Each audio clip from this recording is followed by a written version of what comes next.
Morning बच्चों, क्या welcome memorial CBSE school Mudhol आपको स्वागत करता है। बच्चों, पिछले कक्षा में हम साथी हाथ बढ़ाना इस पद्य के बारे में हम चर्चा कर रहे थे बच्चों। ठीक है, पिछले कक्षा में हम पद्य में आए हुए नए शब्द और पद्य का भावार्थ सब हम लिख लिए थे बच्चों। आज इस कक्षा में हम क्या करेंगे, तो पद्य का भावार्थ पर हम चर्चा करेंगे। साथी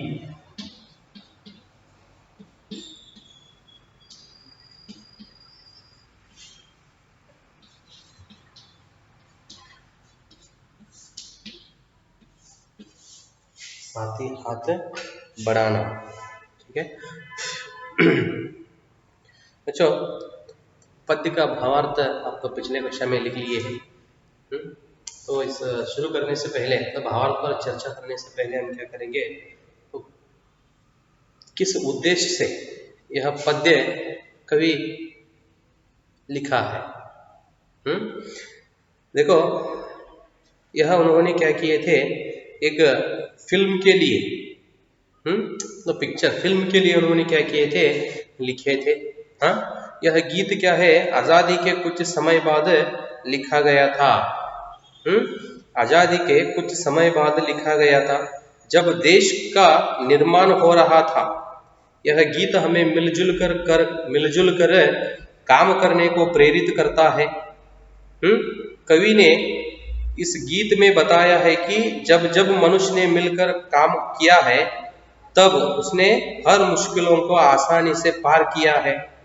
कवि के अनुसार सुख दुख का चक्र जीवन में हमेशा आता रहता है। हमें हर परिस्थिति में हमेशा अपनी मंजिल की ओर बढ़ते रहना चाहिए। दुनिया में हर बड़ा चीज छोटे छोटे चीजों से मिलकर ही बना है। देखो, इस तरह से हमें क्या करते हैं, उन्होंने पद्य से एक संदेश देना चाहते हैं। यह गीत कवि स्वतंत्र से कुछ समय बाद, ठीक है, स्वतंत्र से कुछ समय बाद उन्होंने लिखा था। ठीक है, उन्होंने एक फिल्म के लिए नया दौर इस फिल्म के लिए उन्होंने लिखे थे। तो इस पद्य से उन्होंने हमें यह सीख देना चाहते हैं कि देश का निर्माण होना है। या निर्माण होने का एक समय आया है। अंग्रेजों के हाथ से हमारा देश क्या किया है, मुक्ति पाया है, स्वतंत्र हुआ है। तो स्वतंत्र होने के बाद हम देश को क्या करना है, निर्माण करना है। तो इस एक विषय पर उन्होंने क्या किए थे, लोगों को संदेश देने के लिए, मतलब देश को हम निर्माण करने के लिए, देश का छोड़ दो, कौन सा भी एक काम हो, ठीक है, इस काम में हम सफलता पाना हो तो हम अकेले कोशिश किए तो नहीं होता। सभी हम, मतलब देश का निर्माण करने वाले हैं हम। तो उस समय हम देश में जीने वाले सब भारतवासियों ने क्या करना है, उसे हाथ मिलाकर, वही कहते हैं साथी हाथ बढ़ाना। तो उसके लिए सब भारतवासी हाथ मिलाकर क्या करना है, परिश्रम करना है, तब उसमें हम सफलता पा सकते हैं। ठीक है, अकेले काम किए तो नहीं होता। और उन्होंने उसे उदाहरण भी कहते हैं, जब जब मनुष्य मिलजुल कर काम किए हैं, तब उन्होंने हर मुश्किलों को पार किया है, या हर मुश्किलों को उन्होंने सामना किया है। समझ में रहे ना? तो इसलिए तो इस देश के निर्माण में क्या है, भारत के हर एक आदमी का क्या है, ये कर्तव्य है, हर एक मनुष्य का कर्तव्य है। देखो उन्होंने क्या कहते हैं, कवि के अनुसार सुख दुख का चक्र जीवन में हमेशा आता रहता है। और जब जब मनुष्य ने मिलकर काम किया है, तब उसने हर एक मुश्किल को आसानी से पार किया है। आसानी से मतलब सरल रूप से उन्होंने क्या किया है, उस मुश्किल को पार किया है। और उन्होंने कहते हैं कि मनुष्य के जीवन में या हर एक के जीवन में सुख दुख का क्या हुआ है, एक चक्र है, हमेशा आता रहता है। तो उसे डर कर हम पीछे नहीं भागना चाहिए, धैर्य से उसे हम क्या करना है, सामना करना है। देखो, हमें हर परिस्थिति में हमेशा अपनी मंजिल की ओर बढ़ते रहना चाहिए। मंजिल मतलब लक्ष्य, टारगेट। सुख दुख का चक्र जीवन में हमेशा आता रहता है। हम उसे क्या करना है, धैर्य से सामना करना है और हमारे मंजिल की ओर, हमारा वह क्या लक्ष्य है, हमारा मंजिल है, तो उसकी ओर हम क्या करना है, बढ़ते रहना चाहिए। दुनिया में हर बड़ा चीज छोटी छोटे चीजों से मिलकर ही बना है। दुनिया में हर एक बड़ा चीज क्या हुआ है, वह छोटे छोटे चीजों से मिलाकर बना है। ठीक है, उदाहरण के लिए मैं अब आपको एक यह क्या चौपिस दिखाता हूं। छोटा है लेकिन आप उदाहरण, ये तो एक बड़ा चीज है। इसे हम लिखते हैं ना, लिखने के बाद इस तरह हम किए तो वो धूल आता है, धूल। तो धूल में अब देखते हो बच्चों, छोटे छोटे कण होते हैं इसके। तो ऐसे अनेक छोटे छोटे कण से मिलाकर यह क्या हुआ है, ऐसा एक बड़ा चीज बना है। तो इसमें इसका निर्माण होने के लिए क्या, किसका मदद है, तो छोटे छोटे कण के। वे छोटे छोटे कण से क्या हुआ है, इसका निर्माण हुआ। वो मिलकर क्या किए हैं, इसका निर्माण किए हैं। इस तरह दुनिया के सभी क्या बोलते हैं उन्होंने, दुनिया में हर एक बड़ा चीज या बड़ा वस्तु छोटे छोटे चीजों से मिलकर ही बना है। इस तरह संदेश देना चाहते हैं बच्चों। आइए देखेंगे, तो इसमें इस पद्य में हम क्या किए थे, दो भाग कर लिए थे। पहला भाग साथी हाथ बढ़ाना, वहां से लेकर आज अपनी खातिर करना, वहां तक पहला पद कर लिए थे। तो उससे आगे का हम दूसरा पद कर लिए थे। आइए बच्चों देखेंगे पहला पद में कवि क्या कहना चाहते हैं।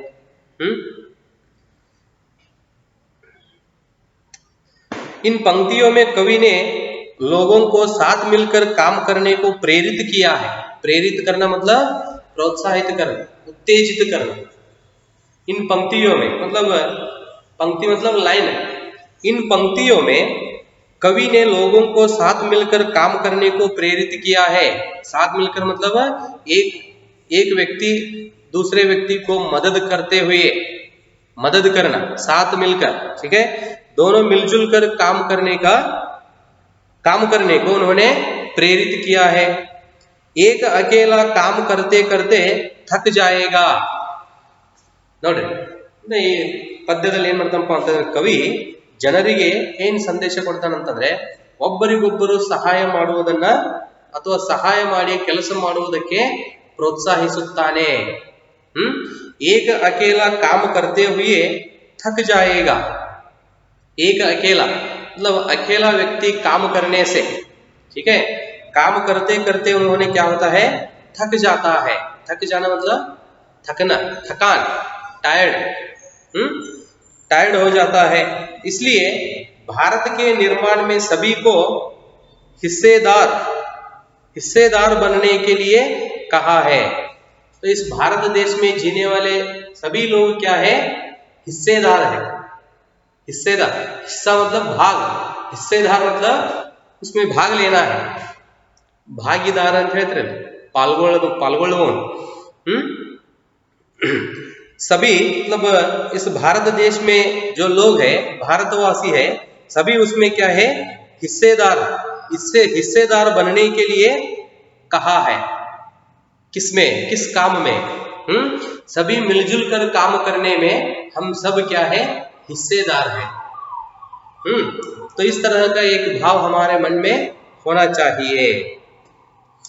भारतीयों का हौसला अफजाई करने के लिए कवि ने बताया है कि जब भी लोगों ने एकता के साथ काम किया, तब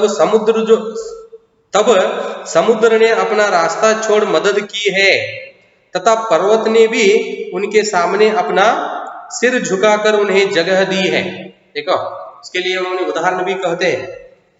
जब भारतवासियों ने या सभी लोग जब मिलजुल कर काम करने के लिए शुरू किए तो उस समय उन लोगों को समुद्र भी क्या किया है, रास्ता छोड़ दिया है। ಯಾವಾಗ ಮನುಷ್ಯರು ಒಬ್ಬರಿಗೊಬ್ಬರು ಸಹಾಯ ಮಾಡುತ್ತಾ ಹೌದ್ರಿ ಕೆಲಸದಲ್ಲಿ ಪಾಲ್ಗೊಂಡಿದ್ದಾರೋ, ಕೂಡಿ ಕೆಲಸ ಮಾಡುವುದನ್ನ ಅವರು ಬಳಸಿಕೊಂಡಿದ್ದಾರೋ, ಆಗ ಏನಾಗಿದೆ ಅಂತ ಹೇಳ್ತಾರೆ, ಅವರು ಎಂತಹ ದೊಡ್ಡ ಕೆಲಸವನ್ನಾದರೂ ಅವರು ಪೂರ್ಣಗೊಳಿಸಿದ್ದಾರೆ. ಅವರು ಮಾಡುವಂತಹ ಕೆಲಸಕ್ಕೆ ಕೆಲಸವನ್ನ ನೋಡಿ, ಒಬ್ಬರಿಗೊಬ್ಬರಿಗೂ ಸಹಾಯ ಮಾಡುವಂತಹ ಒಂದು ಸ್ವಭಾವವನ್ನು ನೋಡಿ ಸಮುದ್ರವು, ವಿಶಾಲವಾದ ಸಮುದ್ರವೂ ಸಹ ಏನ್ ಮಾಡಿದೆ, ಅವರಿಗೆ ದಾರಿ ಮಾಡಿಕೊಟ್ಟಿದೆ. कहते हैं, देखो उन्होंने क्या कहते हैं, एकता के साथ काम किया, ठीक है, सब लोग, तब भारतवासियों ने सभी एकता के साथ, यूनिटी, एकता के साथ उन्होंने काम किया, तब समुद्र ने अपना रास्ता छोड़ मदद की है। समुद्र भी उन लोगों को देखकर रास्ता छोड़ दिया है और उन लोगों को काम करने के लिए वह मदद किया है। तब समुद्र ने अपना रास्ता छोड़ मदद की है तथा पर्वत ने भी उनके सामने अपना सिर झुकाकर उन्हें जगह दी है। जिस तरह समुद्र रास्ता छोड़ दिया है, उसी तरह पर्वत, पहाड़, ठीक है, पर्वत भी क्या की है, सिर झुकाकर, सिर झुकाना मतलब सिर नीचा करना, तले बागिसुವಂತೆ सलाम करना, सिर झुकाकर पर्वत भी क्या किया है, जगह दी है। तो उन लोगों को काम करने के लिए, वहां रहने के लिए वह सिर झुकाकर अपने आप को अर्पित किया है, सिर झुकाकर उन्हें जगह दी है। कवि के अनुसार हमारी बाहें और सीना, ठीक है, क्या है, वो फौलाद से बना है। फौलाद, ठीक है, लोहा बोलते हैं ना, उक्कू ಅಂತ ಹೇಳ್ತಾರೆ ನೋಡಿ, ಕಬ್ಬಿನ ಉಕ್ಕು। तो यह देखकर कवि हमारी प्रशंसा करते, हम सब मिलजुल कर काम करने का देखकर समुद्र भी क्या किया है, रास्ता छोड़कर वह हमें मदद की है, और पर्वत ने भी सिर झुकाकर हमें क्या किया है, वो काम करने के लिए या वहां रहने के लिए मदद किया है। यह हमारी ताकत देकर कवि ने क्या कहते हैं, हमारे बाहें, शोल्डर्स बोलते हैं ना, ठीक है, हमारे बाहें और सीना, चस्ट, ये तो क्या है, फौलाद से बना है। ನಾವು ಮಾಡತಕ್ಕಂಥ ಕೆಲಸ, ಪರಿಶ್ರಮವನ್ನು, ಎಲ್ಲರೂ ನಾವು ಕೂಡಿಕೊಂಡು ಮಾಡತಕ್ಕಂಥ ಪರಿಶ್ರಮವನ್ನು ನೋಡಿ ಕವಿ ಏನ್ ಹೇಳ್ತಾನೆ, ಅವರ ತೋಳುಗಳು, ಹೋದ್ರೆ ತೋಳುಗಳು ಮತ್ತು ಎದೆ ಏನಾಗಿದೆ, ಉಕ್ಕಿನಿಂದ ಮಾಡಲ್ಪಟ್ಟಿದೆ, ಅಷ್ಟು ಏನಾಗಿದೆ, ಅವರು ಸ್ಟ್ರಾಂಗ್ ಆಗಿದ್ದಾರೆ ಅಂತ ಹೇಳ್ತಾರೆ। फौलाद से बना है जिससे हम मुश्किल काम कर सकने की क्षमता रखते हैं। ये हमारा भाई और सीना तो क्या है, ये फौलाद से बना है, जिससे हम मुश्किल काम करने की क्षमता रखते हैं। तो उसकी सहायता से, ठीक है, तो उसकी सहायता से हम कोई भी मुश्किल काम हो उसमें सफलता पाते हैं। इस तरह का एक भाव हमारे मन में है। ಅದರಿಂದ ನಾವು ಯಾವುದೇ ಕೆಲಸ ಅಥವಾ ಯಾವುದೇ ಕಠಿಣ ಕೆಲಸವನ್ನು ನಾವು ಮಾಡುತ್ತೇವೆ ಅನ್ನುವಂತಹ ಒಂದು ಇಚ್ಛಾ, ಒಂದು ಆಸೆ ಏನಾಗಿದೆ, ನಮ್ಮ ಮನಸ್ಸಿನಲ್ಲಿದೆ। भरोसे, क्षमता, ठीक है, क्षमता रखते हैं। कवि ने याद दिलाते हुए कहा कि हमने पहले भी गैरों के लिए, ब्रिटिश, ठीक है, अंग्रेजों के लिए, देखो इधर, कवि ने याद दिलाते हुए कहा कि कवि ने हमें याद करते हैं कि हमने पहले भी ब्रिटिशों के लिए काम किया है, ठीक है, कवि हमें याद करते हैं कि पहले भी हम ब्रिटिशों के लिए या अंग्रेजों के लिए काम किया है और आज हमें खुद आजाद भारत का निर्माण करना है। कवि हमें याद करते हैं, ठीक है, तो उन्होंने हमें क्या याद कराते हैं, पहले हम क्या किए, ब्रिटिशों के लिए काम किए हैं, ब्रिटिशों के लिए हम क्या किए, परिश्रम किए हैं। लेकिन आज हम क्या करना है, तो भारत देश के निर्माण के लिए, देश के निर्माण के लिए हम क्या करना है, परिश्रम करना है, काम करना है। इस तरह क्या करते हैं कवि, तो इस पहला पद में हमें संदेश देते हैं। देखो बच्चों, उधर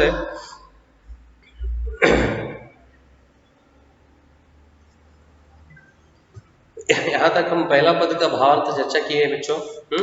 आपको समझ में आया होगा। देखो पद्य देखो, साथी, अब भावार्थ देख लिए हम। हाँ, यहाँ तक पद्य देखो, साथी हाथ बढ़ाना, एक अकेला थक जाएगा। एक अकेला थक जाएगा, मतलब अकेला काम किए तो थक जाता है। मिलकर भोज उठाना, भोज मतलब वेट, ठीक है, हम सब मिलजुल कर क्या करना है, उस काम में भाग लेना है, भोज उठाना है। साथी हाथ बढ़ाना, हम मेहनत वालों ने जब भी मिलकर कदम बढ़ाया, सागर ने रास्ता छोड़ा। देखो, हम मेहनत करने वाले या परिश्रम करने वाले जब हम सब मिलकर परिश्रम करने के लिए काम में खुद पड़े हैं, उस समय समुद्र ने क्या किया है, सागर या समुद्र ने हमें रास्ता छोड़ दिया है। रास्ता छोड़कर वो हमें मदद की है। पर्वत ने शीश झुकाया, पर्वत ने क्या किया है, शीश झुकाकर हमें जगह दी है। फौला दी है सीने अपने, फौला दी है बाहें। तो यह काम देकर लेकर कवि हमें कहते हैं कि हमारे यहाँ भाई और हमारा सीना का क्या है, किससे बना है, ये फौलाद से बना है। हम चाहे तो चट्टानों में पैदा कर दे राहे, साथी हाथ बढ़ाना, राह मतलब रास्ता, हम मन किए तो, हम चाहे तो हम क्या करते हैं, चट्टानों में भी पैदा कर दे राहे। चट्टान मतलब पत्थर, बड़ा पत्थर, ಬಂಡೆಗಳು ಅಂತ ಹೇಳ್ತಾರೆ, ನಾವು ಮನಸ್ಸು ಮಾಡಿದರೆ, ಹೌದ್ರಿ, ನಾವು ಇದನ್ನ ಮಾಡಲೇಬೇಕಂತ ಒಂದು ಪರಿಶ್ರಮ ಪಟ್ರೆ ಬಂಡೆಗಳ ಕಲ್ಲಿನ ಸ್ಥಳದಲ್ಲಿಯೂ ಸಹ ನಾವು ಏನ್ ಮಾಡ್ಬೋದು, रास्तेयನ್ನ ಮಾಡಬಹುದು ಅಂತ ಹೇಳ್ತಾರೆ। इसका अर्थ होता है कि चट्टान की तरह कष्ट आए तो भी, जीवन में चट्टान की तरह ದೊಡ್ಡ ಬಂಡೆಗಳ ತರ कष्ट ಬಂದರೂ सही, चट्टान की तरह हमें जीवन में कष्ट आए तो भी हम क्या कर सकते हैं, उसे भगाते हैं, हम उसे पार कर सकते हैं। पैदा कर दे राहे, साथी हाथ बढ़ाना, मेहनत अपने लेख की रेखा, मेहनत से क्या डरना। कल गैरों की खातिर की, आज अपनी खातिर करना। देख लो क्या कहते हैं उन्होंने, पहले से हम क्या किए हैं, ब्रिटिश, अन्य, गैरों मतलब दूसरे लोग, मतलब ब्रिटिश लोग, पहले से हम क्या किए हैं, अंग्रेजों के लिए मेहनत करते आए हैं। समझ में रहे ना, ब्रिटिशों के लिए हम मेहनत करते आए हैं, लेकिन आज हम क्या करना है, खुद आजादी भारत का निर्माण करना है, आजादी भारत का निर्माण करना है। और ऐसा एक आजादी भारत निर्माण के लिए ही हम क्या करना है, परिश्रम करना है। ठीक है बच्चों, यहाँ तक हम तो साथी हाथ बढ़ाना पद्य में पहला भाग चर्चा किए हैं। मतलब कल आप भावार्थ सुने थे बच्चों, तब लिख लिए थे। आज हम क्या किए, उस भावार्थ पर चर्चा किए हैं और पद्य से कवि हमें क्या संदेश देना चाहते हैं, यह सब विषय आज हम चर्चा किए बच्चों। ठीक है, और उस पद्य में दूसरा पद, ಎರಡನೇ प्यारा दूसरा पद बाकी है। ठीक है, तो अगले कक्षा में हम क्या करेंगे, दूसरा पद पर या दूसरा पद का भावार्थ क्या है चर्चा करेंगे बच्चों। धन्यवाद।